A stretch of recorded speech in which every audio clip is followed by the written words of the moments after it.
Okay, I think we got to work. I finally remembered to press recording, and I think you can hear me pretty good. Excellent. And do you remember what we're going to talk about today?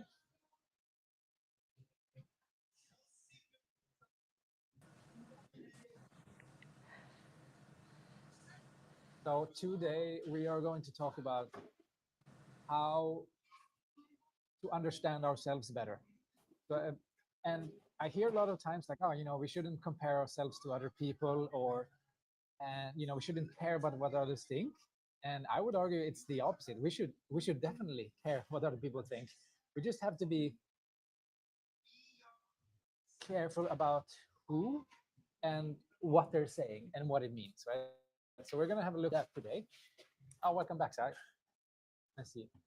And so, and I want this to be interactive. You have any questions while we go, then just ask them, because I'm gonna go through a part of the Unbreakable Mind program that I think none of you guys have gotten to yet, which is level 2, the mental resiliency part. Let's see if I can pop it up for you guys.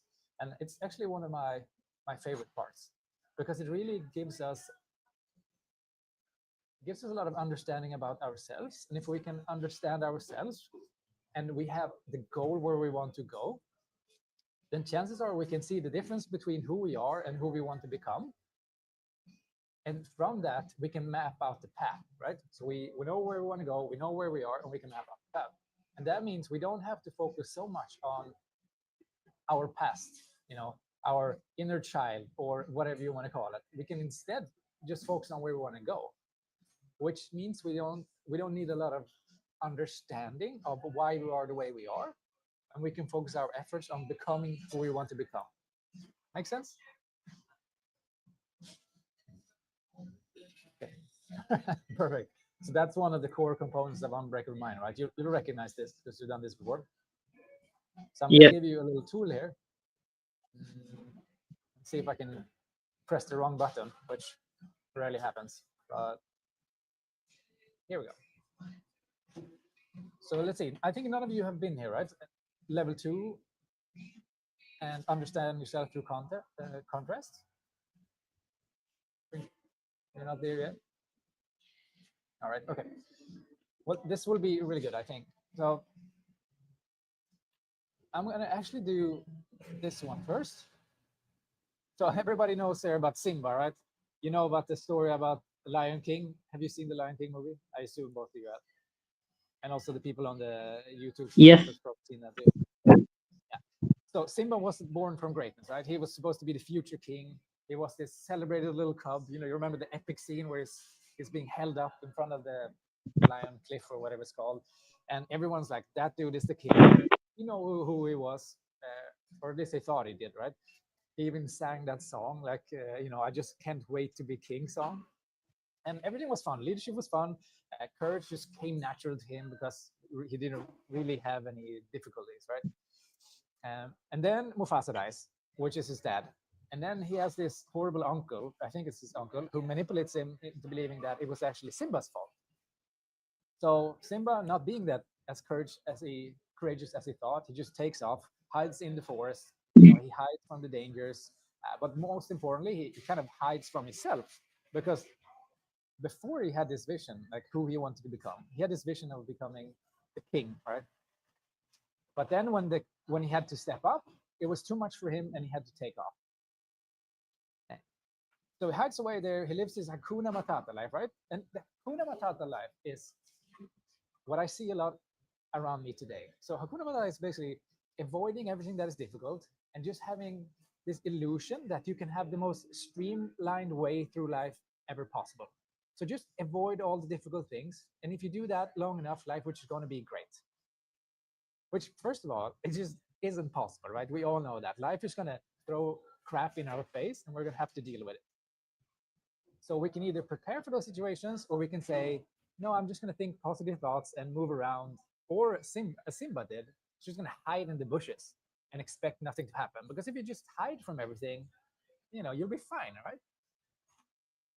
No. As we all know from the movie and from real life, that's not really how things work. But he has the fortunate thing to have this little monkey, Rafiki. You remember that? He's like the guy with the staff, right? He's this weird monkey that also is the wise coach.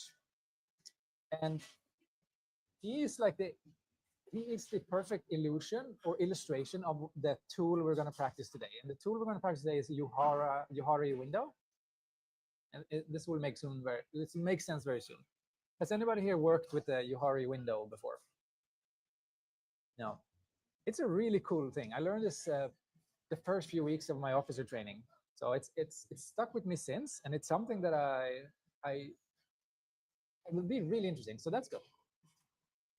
So here's the thing, right? He this little monkey finds Simba and he just like smacks him with his with his stick, which is a cool move by the way. And then he takes him to the water, right? And the water in here is the symbol of reflection because you can see yourself, right? So for Simba, this is the first time he can really see himself. So this is where we're talking about before. We want to know where we are. We want to see ourselves. We want the reflection. We want to go to the water to see ourselves. And the exercise we're going to do today is very much like that. Go to the water to see ourselves. Right? So the interesting thing here is, right, that he now realized where he is, where he needs to go, and he realized that this better version of him, which in Simba's case is his own father. He wants to become as his own father, right? That's the ideal version. So he now realized, okay, this is me where I am right now. Here's where I want to be. And he sees the huge gap, right? And suddenly it all comes back to him. All the pain, anxiety, and doubt. He realized there's really no way to hide from this. You can't hide from the reflection. The question is just when the reflection is going to come to you, when you're going to see the water, right? So then he has this choice, right? Okay, I can either stay here and hide from everything and pain and suffering will just catch up to me, or I can go face it head on. And this relates to a bunch of interesting things because as we've talked about when we've done the Unbreakable Mind strength trainings, we talk about the unknown. We talk about the unknown being the scariest thing we have. Like there's nothing more scary than the things we cannot see or touch or understand, right? That's the scariest thing. And the scariest thing are the unknown.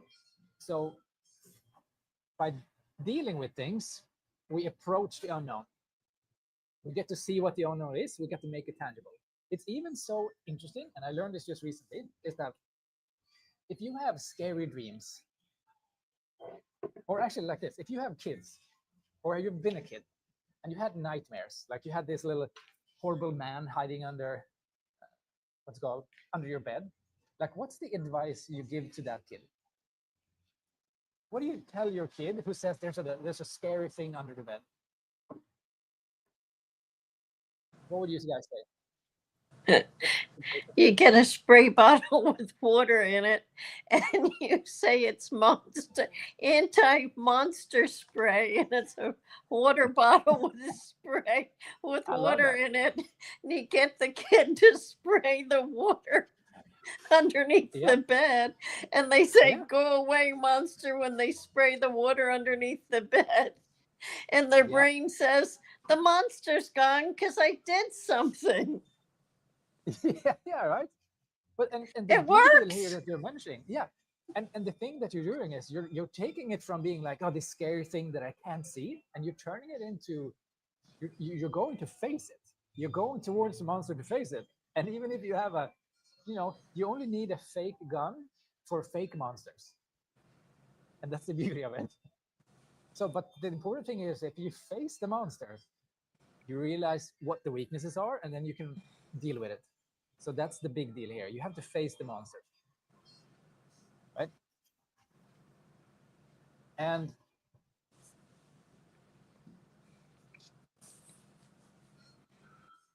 so let's have a look at this who this Rafiki guy was, right? Or the tool that's called the Johari window, which I now call Rafiki window because it's such a good story. And it's basically going to tell us these four things. We're going to go to this water, this mirror, and then we're going to learn things about ourselves. And the fun thing here is like without the mirror, you cannot really understand who you are. because your internal thoughts and the way you think you're, it's not really how you appear to other people. We all know that. We have all met people who feel, like, oh, I'm such a caring person, and then when you look at their actions, like, honestly, you're more of a douchebag, to be fair. So we need to go to the water to look in the mirror, and that's where this tool comes into place, because we divide our, let's say, our personality in like four spaces. So we can say we have this open thing, the open window, which is something that is known to me and it's known to others, right? We have the hidden window, the yellow one, which is known to me but unknown to others. This will be like your secrets, the things you that you know about yourself and know about your behavior, but others people would not know about you. And then you have your blind spots, and these are very interesting because they're unknown to you, but they're known to others. And here's the magic, right? Here's where we have the feedback. Here's where we must listen to other people, because otherwise we can't figure this thing out. It's just impossible, right? So when people tell you don't care about what other people think, don't listen to other people, I think that's really crappy advice.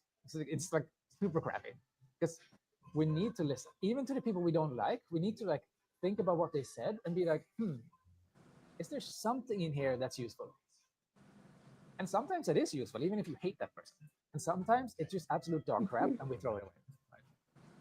But we shouldn't default to not listening, because that will turn us into this self-generating, I am who I think I am. And that is not always the case, at least if you care about other people, right? Like if you have this great idea, like, you know what, I want to be a good friend, but your friend thinks you suck, then you know what? You're probably not a good friend, right? It's just as simple as that. So that's why it's so important to get this feedback from other people, right? It's like in Unbreakable Mind, we believe in action over intention. Intention is great, but if it doesn't lead to the action, and if it isn't received the way they wanted it, then it isn't a good favor. Right? I hope this will make sense a little bit. So the last window, it's the things that are unknown to you and unknown to others. Nobody knows it yet, right? So if you now have this square or these windows, how would you like to, if you get to push them around, you got to make, green bigger or yellow bigger or whatever, how would you like to change the shape of this? Change the shape. Do you mean change the size of the different squares? Exactly. So maybe you want to have a more open window or a less open window, or like, how would you play around with this?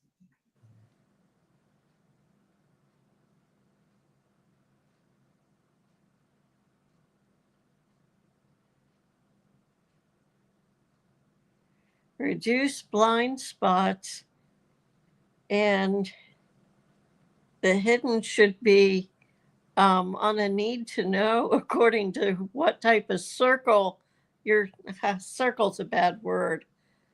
According to what circle people are in, I don't know what other word to use. Different people have a different need to know. So what may be hidden to some people won't be hidden to others. But blind spots aren't good to me no matter what.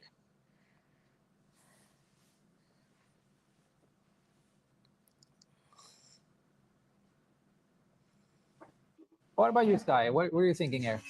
Is there any like that you would like to expand on, or something that you want to make smaller? What are you thinking? Yeah, like uh, I think I would prefer to make a Venn diagram out of it. Like if there is like something like all are interlinked, so I would try to rearrange it into a Venn diagram where it is intersecting, like which I know and which others doesn't know about me, like they don't know, and so I would try to make it as a Venn diagram. Got it. I like that. I'm also a fan of the Venn diagram. So what I so let's say you are completely unaware of yourself. If you have like zero, you meet those people sometimes, right? So like, oh, I'm so good at this thing, or I'm so social, but when you look at them, you're like, no, you're definitely not. So they have very low self-awareness about themselves. How do you think their window would look like? What would it look like? I think you have to keep them out of the Venn diagram because it looks different, and I don't know like where we can place it.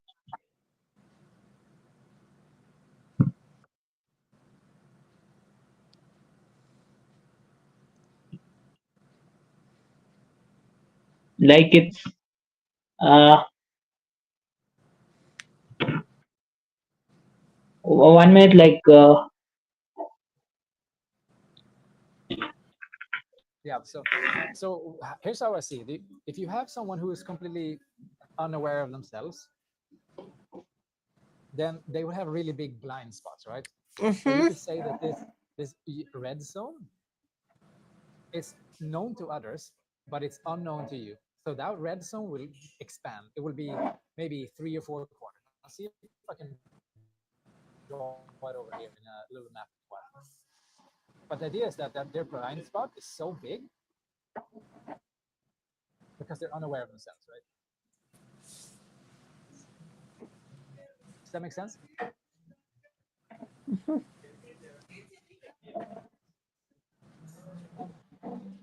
So I'm gonna see if I can open up another little screen here and we can play around with it a bit. Give me a second.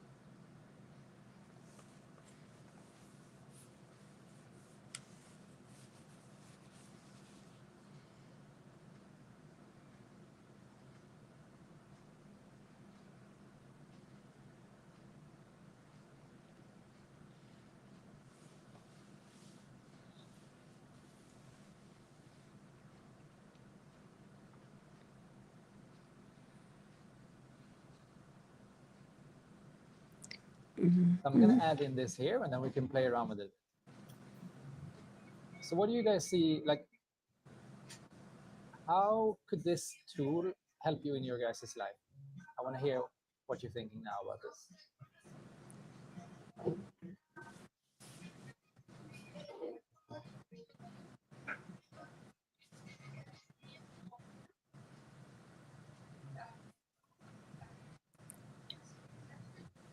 The relationship between the open and hidden is really going to be who you're speaking with, or what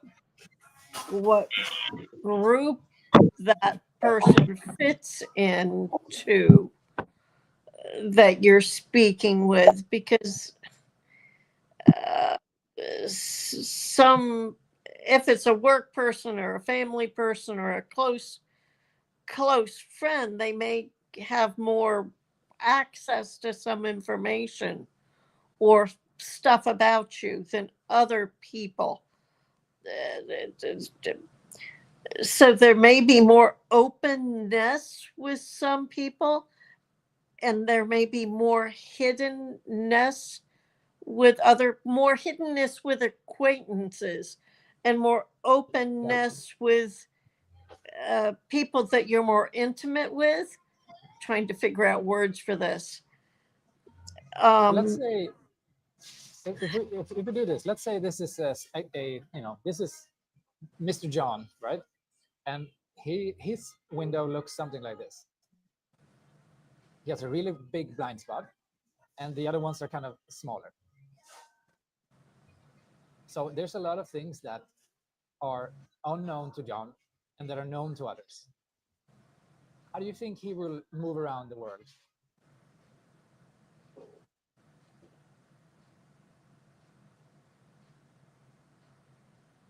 there'll be a lot of blundering around and awkwardness.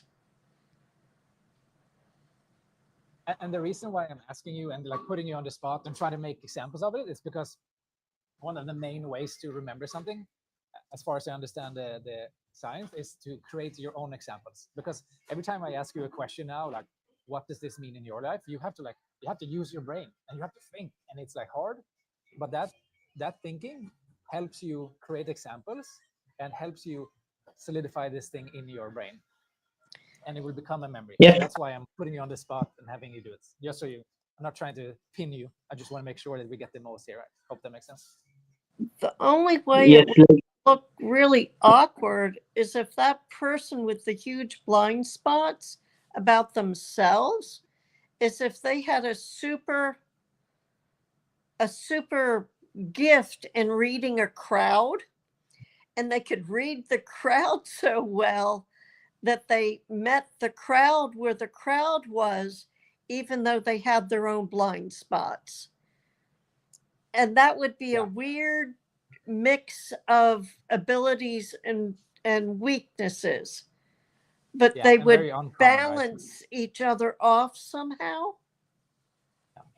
But as you see here, like imagine you guys, this could be you if you don't ask questions. Like if we don't get that feedback from people, or if we're not good at reading people's faces, then chances are we are walking around like this. Like there are things that we're doing. I mean, obviously there are things that we're doing that everybody else notices about us that we don't.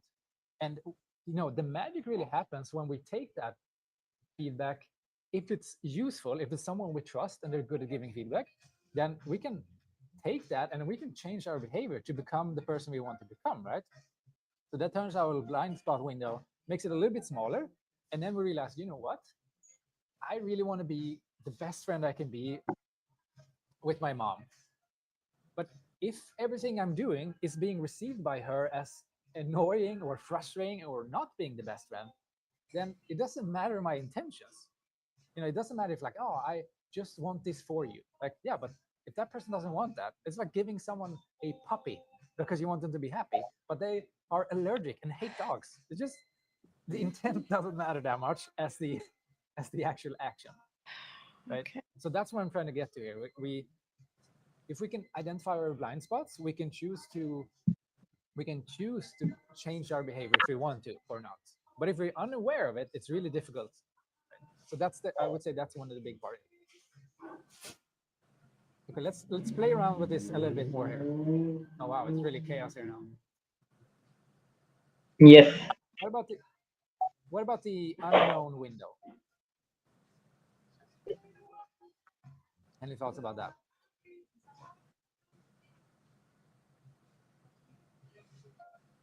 That's why I went off on all my weird trips and did things in my 30s and 40s because I had so much crappiness stuff in my head. I decided the only way I was going to do anything with it was to put myself into doing things that were reasonably decent, safe things, but things that I wasn't accustomed to doing, and go out and do them and find out stuff. And that's what I chose to do for 15 plus years, close to 20 years. And it worked. And it's sort of what you're doing on a plan on purpose. It's not Yes, sort of, it is what you're doing on a plan on purpose on steroids. exactly. And you have already cut to the conclusion here, because how do you figure out what is unknown to you, right? How do you know? How do you learn something about yourself? There's only two ways, and I think this is the main takeaway for me. There's only two ways to expand any of this.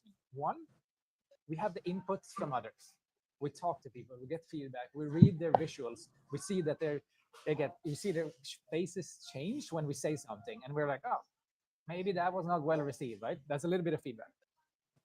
But the thing that we also need to do, and which is exactly like you're saying, the Unbreakable Mind program, it's to put ourselves in challenges, to put ourselves in new positions and try things. Because if we try things, right, you get to know things about yourself. You're like, oh wow, I really suck at this, or you know what, I'm actually really good. And the things that used to be hidden, they also expand. Because suddenly, well, you know what, I can actually do this thing, or I can't. Either way, I have a lesson about myself. And so the big thing here is like we need inputs from people, useful input, and we need to get like what we say, like real world examples of what we can do. Those are the two feedback streams. So it's internal feedback stream, like I did something and I learned something and I know something about myself. And there's an external, which is from other people, just listening to what they have to say. And that is how we play around with these windows. And that is with that information, we can make really good decisions. Because then we go back to this idea of, okay, here's who I am. And I'm learning more and more about myself. There are fewer and fewer things that are hidden. And here's where I want to go. This is Mufasa, right? The ideal character. Yeah.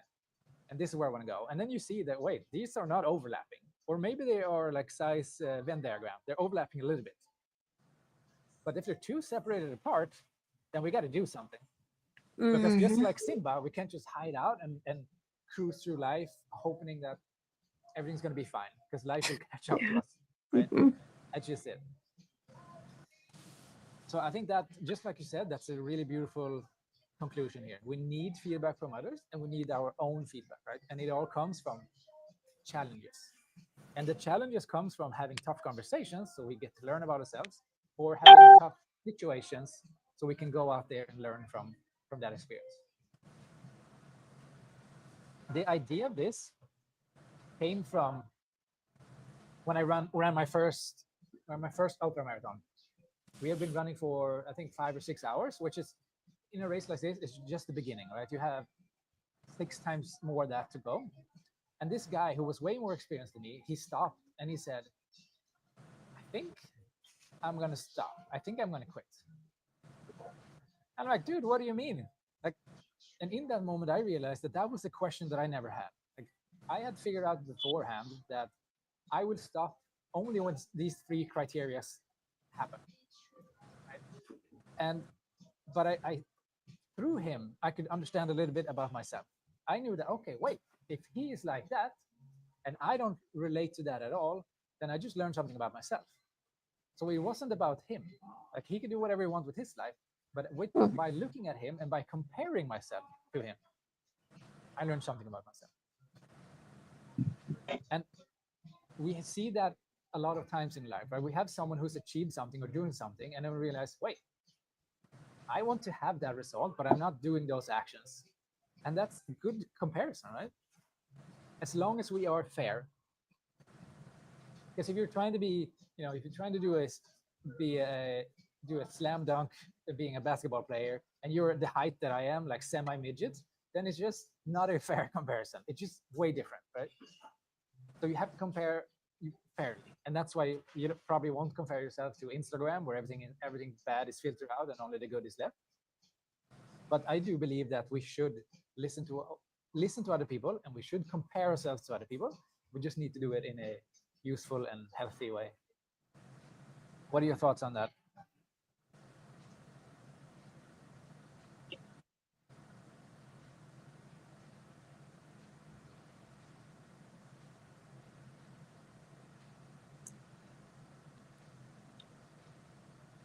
To compare and figure out, either I don't want to get to where they are, so what am I going to change to not land where they are?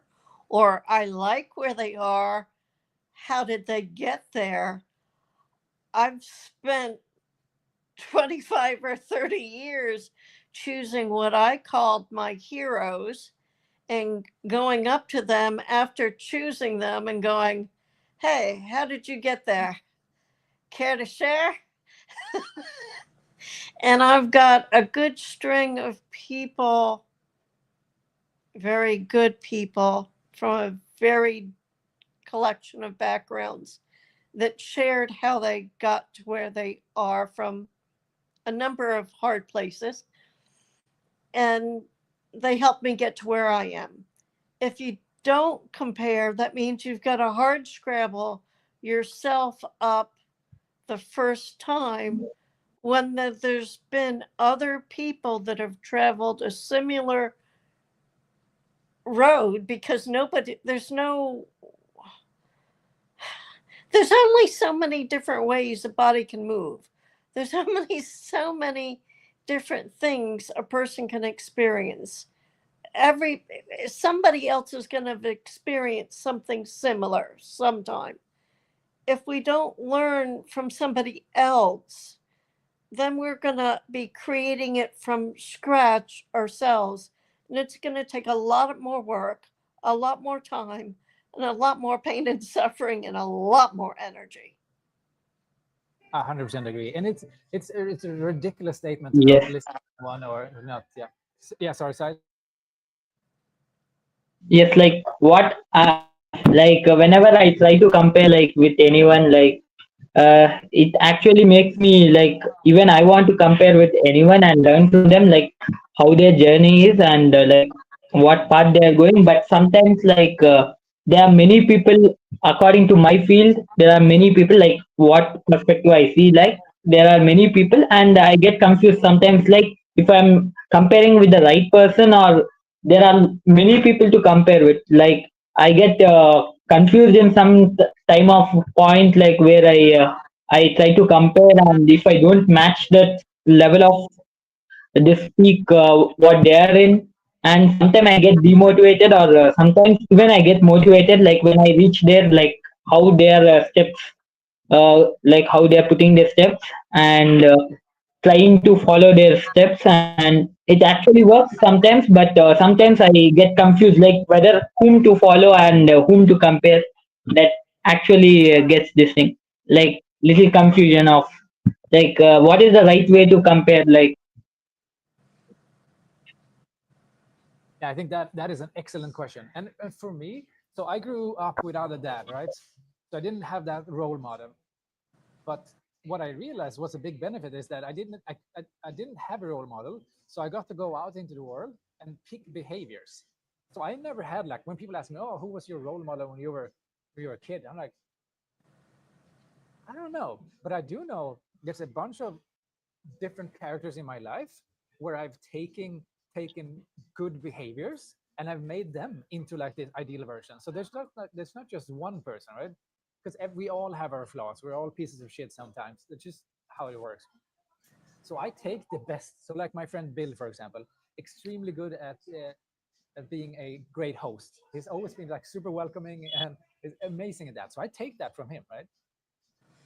So I think the comparison is just to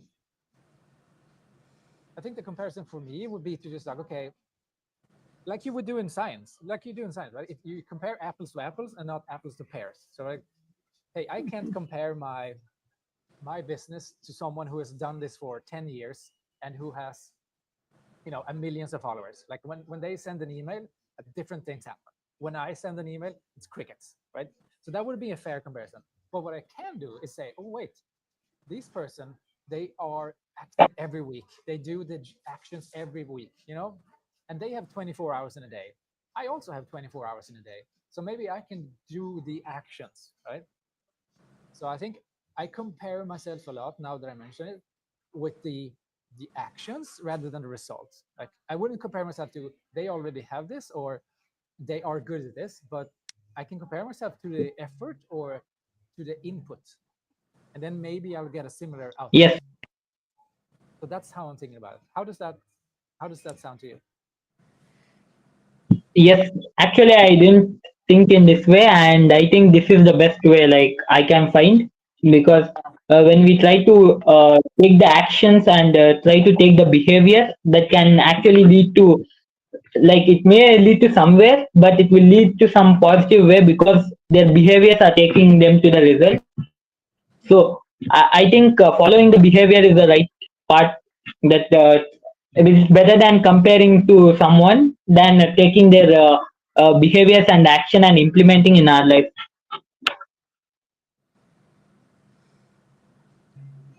And I think this makes a lot of sense because you can also like, okay, I want to be like you look at an Olympic athlete, right?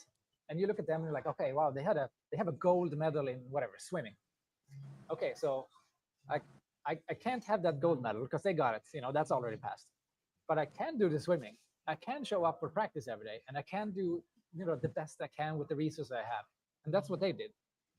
The resources might be different, but they did the best with the resources they have.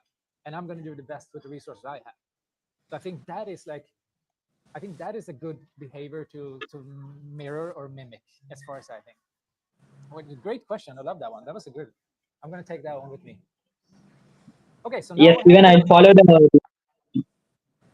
Yeah, so now what Yes, happens? I'll You write follow down this. here, right? Oh, sorry. Yeah, go for it. Tell me. Yes, yes. Like I'll follow this, and I'll try to take the actions and try to implement it. I'm going to do the same. Great question. And it gave me clarity as well. So, okay, since we are in Unbreakable Mind and everything is about challenges and actually doing stuff, we're always going to do something. So, what I want you to do now is you're going to draw on a piece of paper these 4 squares. So just like a line like this. And then you're going to write down whatever it says in here. So it's going to look here.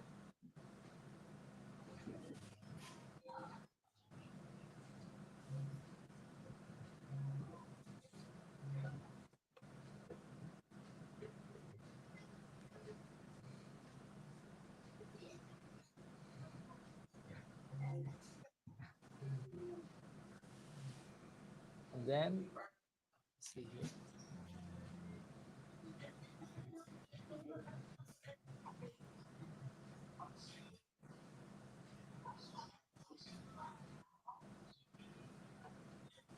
All right. And then the next thing you're basically going to do is I want you to write down what it says in these different things. Oh, sorry, I'm going to do this. So you want to make sure that you have written these down so you remember them, because in a while you'll be like, I can't remember which one was which. So, and then you're going to start collecting things in all of these things, right? So you're going to write down some of the things that are known to you and known to others, and then known to you, unknown to others. So little secrets. So you better keep these notes secret.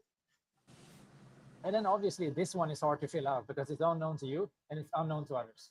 But it can be such as it will be a lot of your goals will end up in this bucket. So let's say, I want to be able to do,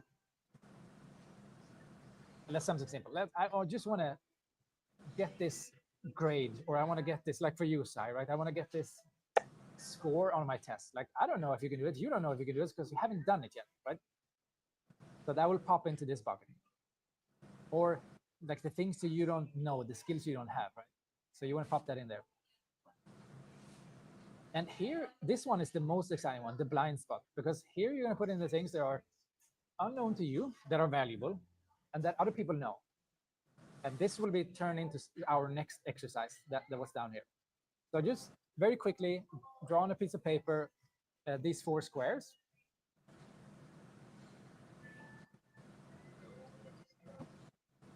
So you have that somewhere to go back to later.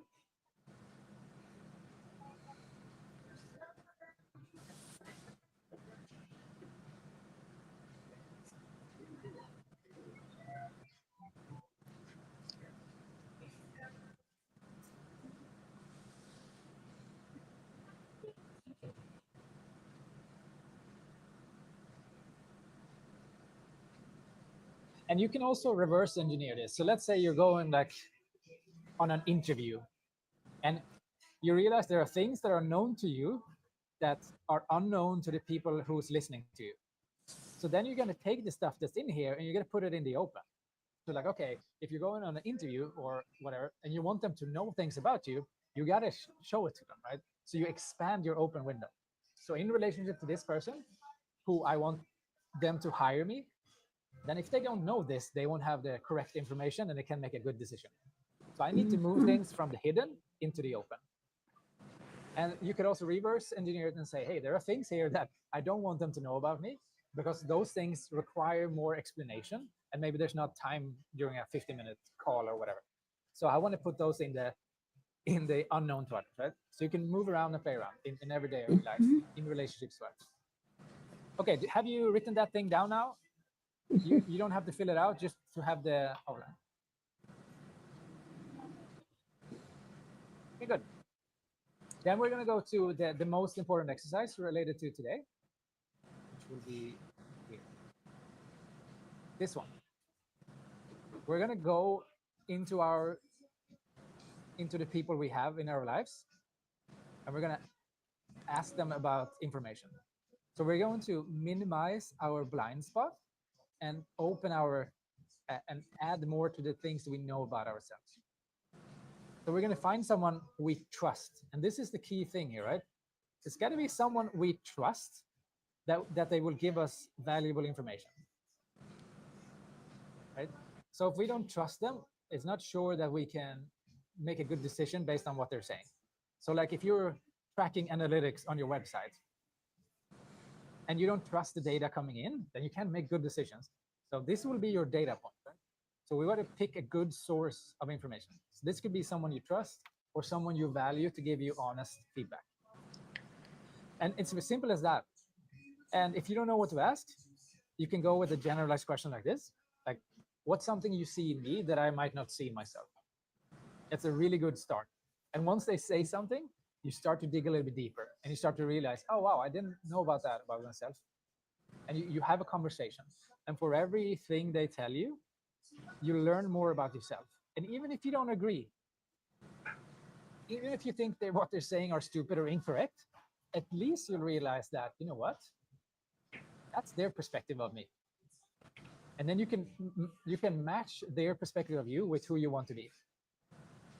And then you can say, there's a difference and I want to change it. And then you say, it's too much work right now. I don't have the time. That's fine. You don't have to figure everything out now. And you can say, you know what, this is a behavior that I want to improve. And thank you so much for helping me with this.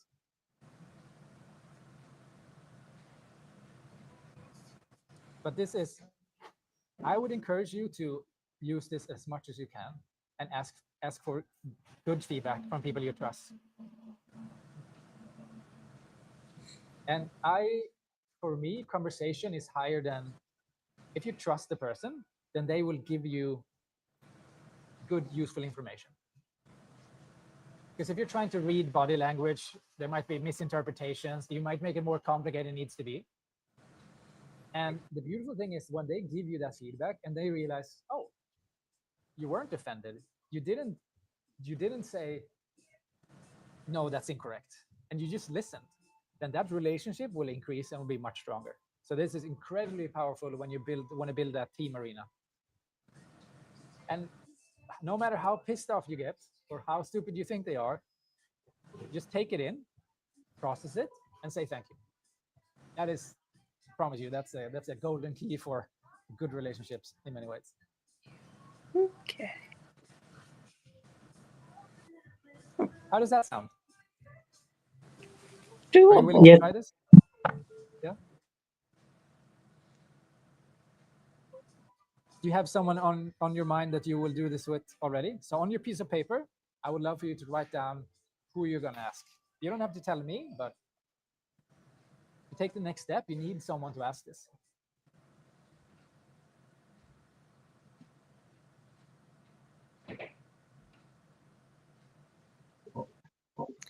Yep. Mm-hmm. Great. And then once you've done that, this is the beautiful part after. When you've done that, you do a classic after-action review or debrief, as we do in the community. And just enjoy that information you've got and see like, oh, what happened? It might be things that you're like, oh, this wasn't flattering, but then you can change it so you can improve it. Or it was flattering and you're like super excited about that. So either way, it's a win-win. You get the result that you wanted, or you get the lessons that you needed.